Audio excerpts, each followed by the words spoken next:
बकाये के फेर ने उड़ाए राजस्थान डिस्कॉम के फ्यूज।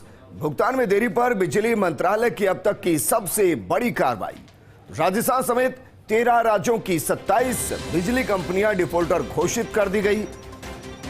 मंत्रालय के उपक्रम पोसोको ने सभी कंपनियों पर प्रतिबंध लगा दिया है। इंडियन एनर्जी एक्सचेंज यानी कि IEX, power exchange of India PXIL, Hindustan power exchange HPX से बिजली खरीद फरोख्त पर प्रतिबंध लगा दिया गया है। गनीमत यह रही कि फिलहाल राजस्थान में बारिश के चलते पावर डिमांड नहीं है।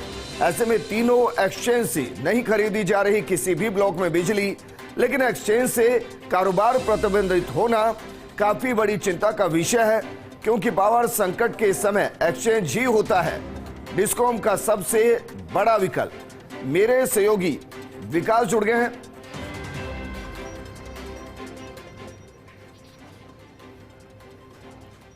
विकास को जोड़ने की कोशिश करेंगे।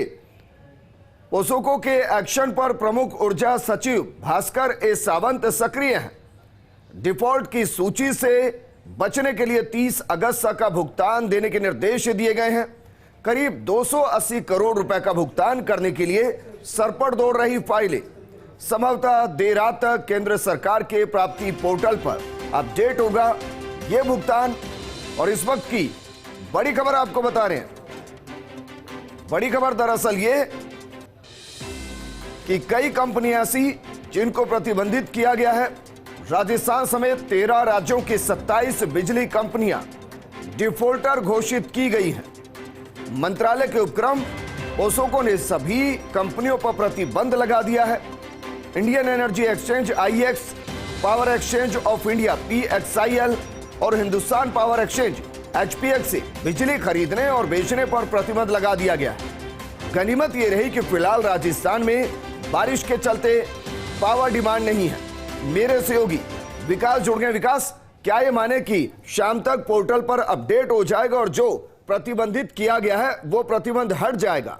क्योंकि अभी तो ये माना जा सकता है कि बारिश की वजह से डिमांड नहीं, लेकिन बारिश का वक्त जैसे ही बीतेगा डिमांड तेजी से बढ़ेगी और उसको पूरा करना मुश्किल होगा। देखिए विजेंद्र, आज जिस तरह से ऊर्जा मंत्रालय है, उन्होंने राजस्थान समेत 13 राज्यों की 27 बिजली कंपनियों पर प्रतिबंध लगाया है। ये अब तक का ऊर्जा क्षेत्र का केंद्र के स्तर से बहुत बड़ा और सबसे बड़ा कह सकते हैं कि वो एक्शन लिया गया है। और वो एक्शन इस तरह का लिया गया है कि जो बकाया भुगतान नहीं किया जिन कंपनियों ने, उन सभी को डिफॉल्टर घोषित करते हुए तमाम जो एक्सचेंज है, केंद्र सरकार की तरफ से 3 एक्सचेंज जो है वो बिजली परचेज का काम करती है, बिजली खरीद फरोख्त का काम करती है। उन तीनों एक्सचेंज पर से बिजली की खरीद फरोख्त पर पूरा प्रतिबंध इनका लगा दिया गया है। और ये जो प्रतिबंध लगाया गया उसके बाद में राजस्थान समेत सभी राज्य जो डिफॉल्टर श्रेणी में घोषित हुए हैं, उन सभी राज्यों में बड़ी खलबली मची गई है। क्योंकि ये बड़ा एक्शन इसलिए माना जा रहा है क्योंकि अगर एक्सचेंज से बिजली अगर नहीं मिलती है तो उस स्थिति में राज्यों के पास कोई ऐसा ऑप्शन नहीं बचता है जिससे कि वो बिजली खरीद सकते हैं। और अगर वो ओपन एक्सचेंज के अलावा और कहीं दूसरी बिजली खरीदते हैं, बहुत महंगी बिजली मिलती है। तो एक्सचेंज एक ऐसी जगह है जहां पर बिजली जो है उसका रेट निर्धारण जो है केंद्र सरकार के स्तर पर रहता है, उसी से बिजली जो है सस्ती दर पर मिल सकती है। तो ये एक बड़ा ऑप्शन था जिस पर प्रतिबंध राजस्थान समेत 13 राज्यों की 27 बिजली कंपनियों पर लग गया है। और ये जो प्रतिबंध लगा है उसके बाद में अब ऊर्जा महकमा जो राजस्थान का है वो पूरी तरह से एक्टिव मोड में है। प्रमुख ऊर्जा सचिव जो है भास्कर सावंत, उन्होंने आनंद फानन में भी आदेश दिए हैं कि जो बकाया भुगतान है वो तत्काल किया जाए। अगर बात करें बकाया भुगतान की, तो राजस्थान में आज तक का करीब सवा 200 करोड़ का भुगतान एक्सचेंज में निकल रहा है। लेकिन अगर ये भुगतान आज की स्थिति में किया जाता है तो कल राजस्थान की बिजली कंपनी वापस से डिफॉल्टर स्थिति में आ सकती है।